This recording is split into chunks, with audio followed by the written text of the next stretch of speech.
Le fils d'un policier se lie d'amitié avec un sans-abri et son chien, il leur apporte chaque jour de la nourriture. Puis le chien apparaît à l'improviste et l'alerte d'une injustice. À 12 ans, Brian Devlin était petit pour son âge, et pas très sportif. Son père, Gary, ne comprenait pas vraiment son fils timide et studieux. Il ne lui ressemblait pas du tout. Contrairement à son fils, il était un grand garçon, costaud, turbulent, toujours en train de faire des bêtises. Gary a essayé de renforcer la confiance en soi de son garçon, mais plus il essayait, plus Brian semblait s'éloigner.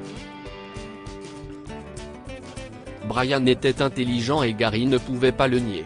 Il avait obtenu une bourse d'études dans un prestigieux collège privé à l'autre bout de la ville.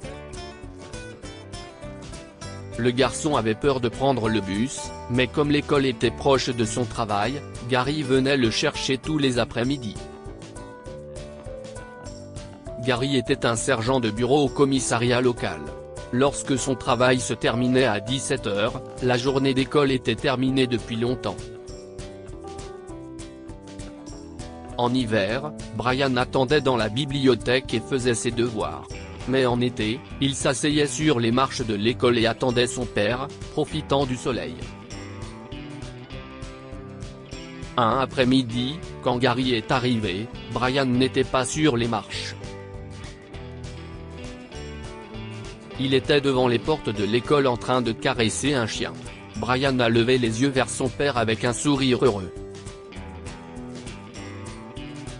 « Regarde, papa », a-t-il hurlé, puis il a dit au chien, « Danse ».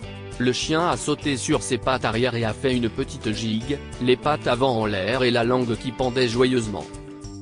« N'est-ce pas génial ?» demanda le garçon. « Oui », dit Gary, surpris par l'enthousiasme dont fait preuve Brian. « À qui est ce chien ? » Si est celui de Carl, a répondu Brian en désignant un homme assis sur le trottoir et adossé à la clôture de l'école. L'homme avait une quarantaine d'années et était clairement sans abri. Un paquet de couvertures en lambeaux gisait sur le sol à côté de lui, et il n'était pas rasé. Le chien, cependant, était bien soigné. C'était un Golden Retriever, et sa fourrure était soignée et brillante.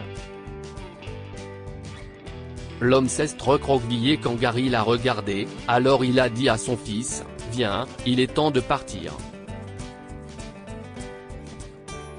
Sur le chemin du retour, Gary a dit, « Écoute, Brian, je veux que tu restes loin de cet homme et de son chien, d'accord ?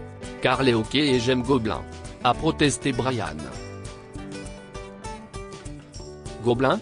demanda Gary. « Si est-il le nom du chien ? Eh bien, je suis sûr que Gobelin est un bon chien, mais je ne veux pas que tu te lies d'amitié avec les vagabonds, Brian. Est-ce que tu comprends ? Mais papa. A contesté Brian. Pas un mot de plus, dit Gary. Le lendemain, lorsque Gary est venu chercher Brian, le garçon était studieusement assis sur les marches à lire un livre, mais ce soir-là, sa femme s'est plainte qu'il manquait la moitié d'un poulet rôti. « Je ne comprends pas », s'est-elle exclamée. « Je l'ai mis de côté pour faire des sandwichs pour le déjeuner de Brian et maintenant il n'y en a plus. » Gary a regardé Brian et le garçon avait l'air si innocent qu'il s'est immédiatement méfié. Brian emportait-il de la nourriture à l'école pour ce vagabond et son chien ? Gary a commencé à surveiller le garde-manger et a remarqué que les boîtes de saucisses disparaissaient constamment. Il savait maintenant que son fils volait pour pouvoir nourrir le chien et le sans-abri tous les jours. Gary a ressenti une douleur. Son fils, qui avait tant de mal à se faire des amis humains, s'était lié avec le chien. C'était dommage qu'il appartienne à un vagabond, un homme qui pouvait être dangereux. 2 jours plus tard, Gary a quitté le travail plus tôt et quand il est arrivé à l'école, il a surpris Brian devant les portes. Il avait un sac à la main et il disait « Salut les copains. Carl, j'ai tes spaghettis préférés. Et pour toi, mon garçon, tes saucisses préférées. Brian. » a-t-il grondé. Qu'est-ce que tu fais ? Le garçon a levé les yeux vers lui, et pour la première fois, Gary a vu la peur dans les yeux de son fils. Immédiatement, il a ressenti une poussée de colère. C'était la faute de ce clochard si son fils avait peur de lui. Il s'est avancé et a serré les poings. « Éloigne-toi de cet homme », a crié Gary. « Monte dans la voiture ». Ce soir-là, Gary et sa femme se sont assis et ont parlé à Brian des dangers de se lier d'amitié avec des hommes étranges. Brian a haussé les épaules. « Papa, je connais le danger des inconnus et les mauvais contacts. Carl n'est pas comme ça, il est gentil. Tu peux dire que si est quelqu'un de bien parce que Gobelin l'aimait tellement, et si est le meilleur et le plus intelligent des chiens. » Brian, dit Gary doucement. Je suis sûr que Gobelin est un super chien, mais tu sais quoi ? Hitler avait un chien génial et il l'aimait, et je suis sûr que le chien l'aimait en retour. Un bon chien ne fait pas de ce vagabond une bonne personne. S'il te plaît, reste loin de lui, Brian. Non. Cria Brian, et il repoussa sa chaise. Carl est mon ami et j'aime Gobelin. Pourquoi est-ce que tu dois toujours tout gâcher ? Je te hais. Cette nuit-là, Gary a pris une décision. Il allait résoudre ce problème à sa façon. Ce samedi-là, Brian se réveilla tôt au son d'un aboiement anxieux. Il pensa en scène dormant, on dirait bien Gobelin. Brian sauta du lit et regarda par la fenêtre. C'était Gobelin, et il se tenait sur le porche en aboyant anxieusement et en ayant l'air très malheureux. Gobelin. Brian cria en ouvrant la porte, et immédiatement le chien courut vers lui. Gobelin posa sa tête sur les genoux de Brian et commença à gémir. « Qu'est-ce qui ne va pas, mon chien ? Où est Carl ?» Mais le chien ne faisait que gémir et frissonner, alors Brian décida de faire quelque chose qu'il avait toujours eu peur de faire auparavant, aller au travail de son père et lui demander de l'aide. Gary était stupéfait quand il a vu Brian au commissariat avec le chien à ses côtés. « Brian, s'est-il exclamé. « Qu'est-ce que tu fais ici ? Comment es-tu arrivé ici ? Papa » a-t-il clamé. « Je crois que quelque chose de grave est arrivé à Carl. Gobelin est venu me chercher et il a très peur. » Mais le chien n'avait pas l'air effrayé, il regardait le père de Brian et grognait. Brian n'avait jamais entendu Gobelin grogner auparavant. « Papa ?» demanda-t-il. « Que vas-tu faire ?» Gary a rougi. Carl rôdait près d'une école et il a été averti 2 fois, alors nous l'avons arrêté. « Mais papa !» s'est écrié Brian. « Il n'a rien fait de mal. Il ne va pas bien, il a besoin d'aider. Vous ne savez rien de lui. Si est un vétéran, il était dans l'équipe de déminage et il travaillait avec des chiens renifleurs pour trouver des explosifs.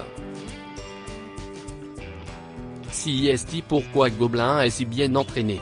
Si est un homme bon et vous l'avez arrêté parce qu'il est malade.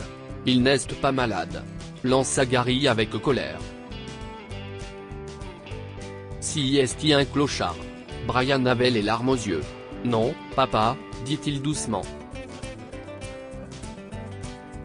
Il ne boit pas ou quoi que ce soit, et la plupart du temps, il parle à des gens qui ne sont pas là. Il a besoin d'aider. Gary avait honte de lui-même, surtout parce qu'il ne pouvait pas admettre qu'une partie de lui était jalouse de Carl et de son amitié facile avec son fils. Il a fait quelques recherches et a découvert que Carl avait une sœur dans un état voisin qui le cherchait depuis des années. Il l'a contactée et elle était folle de joie. Elle ramena Carl chez elle et l'inscrivit immédiatement dans une clinique psychiatrique ambulatoire. Gobelin y est allé aussi, bien sûr. Carl manquait à Brian et Gobelin plus encore. Puis un jour, son père est rentré à la maison avec un grand sourire sur le visage et une étrange bosse sous sa veste. Il en sortit un chiot frétillant et le présenta à Brian. « Voilà », a-t-il dit. « Tu dois lui donner un nom. » Brian s'est mis à pleurer, il était si heureux. « Gobelin », dit-il en haletant. « Il s'appelle Gobelin 2. Que pouvons-nous apprendre de cette histoire? Ne faites pas de suppositions sur les gens avant de savoir qui ils sont. » Gary a supposé que Carl était un ivrogne et un danger avant de savoir quoi que ce soit sur lui. La gentillesse et la compassion sont les plus grandes des vertus. L'empathie de Brian l'a conduit à se lier d'amitié avec Carl, et il l'a aidé à retrouver le chemin de la maison. Partagez cette histoire avec vos amis. Elle pourrait égayer leur journée et les inspirer. Lire aussi, une femme amène un clochard à la maison, il disparaît le lendemain matin et son mari demande le divorce. Cette histoire est inspirée de la vie quotidienne de nos lecteurs et rédigée par un écrivain professionnel.